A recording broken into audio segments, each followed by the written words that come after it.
Have you ever been interested in how to start off any project? It doesn't matter what size it is, and it doesn't matter in what area of your project. It might be IT, infrastructure, even though your personal project. In this video, I'm gonna give you 5 quick and easy tips how you can start any project the right way. Let's go! Hello, my name is Irina. I'm a project manager professional. I've managed small to large global scale projects for the past 10 years in companies of various sizes and areas.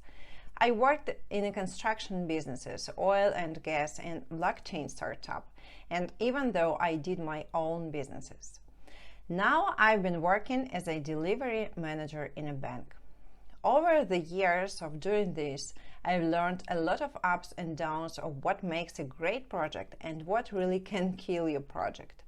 In this video, I'm gonna share with you the main steps to make your project successful. Let's break it down. First step, identify your stakeholders. It is very important step because if you don't know all of them, or you probably forget about someone in the beginning, you might be faced with unexpected things in the future. As a PM, you must think one step or even though 2 or 3 steps ahead. Step number 2, define and validate the project scope. If you do the first step, you will easier do the second. You know your stakeholders and you can determine what they want. How can you do it? If you are lucky, you probably can ask them directly or using surveys. But in 9 of 10 cases, we have to create scope on your own. Why is definition of the project scope so important? Sometimes gets missed, and what happens a lot of times, a lot of assumptions get built. You must clearly understand what you are going to do and what you are not going to do. Don't move forward with the project if you haven't done this. I promise you it will kill you in the end because people will add a lot of stuff if you don't do this at the get-go. Step number 3, high-level planning. You have to determine the high-level milestones, budget, and duration of this project. In the initial step, it might be plus minus 50% from real values. Once you start your project, you will understand more details and will be able to correct them. So, why are we going to do a high-level plan?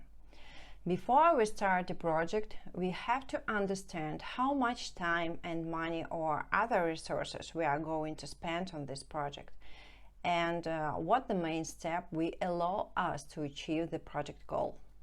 Okay, let's repeat. Now we know our stakeholders.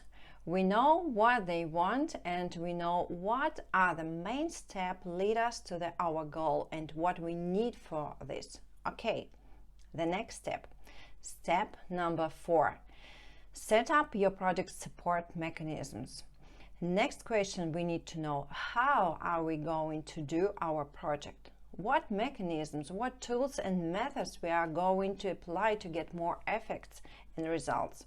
You need to know what happened to your project at any given time, and more important, you need to get everybody on the same page to ensure the team members are well aligned to how they intend to work together. So, get a central location for stuff, really figure out how you want your team to work and give them tools to be successful. At the same time, it allows you to monitor easier how your team works, what problems happen, and solve them on time. And finally, step in this video, step number 5, execute and monitor your project. This is a critical part of your project. This step depends on how you've done your preparation, the previous steps on this video. What is important here? To solve problems on time, be more flexible for changes, and do the right activities. Add more details to your high-level plan. Plan your upcoming activities with oriental to the bigger milestone. Check for relevance of your plan constantly.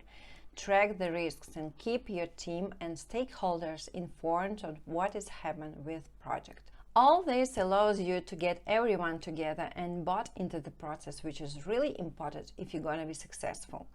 I'm sure and I want you to understand projects happen with a group of people who are all working truly united, not individual people who are only worried about themselves. So let's repeat all the steps. First, know your stakeholders. Second, define the project scope. You have to understand what you are going to do and what you are not going to do. Third, plan your project. Fourth, set up mechanisms, tools, and methods. And last, execute and monitor your project. Alright guys, I hope you enjoyed this video and I'll talk to you in the next one. Bye bye.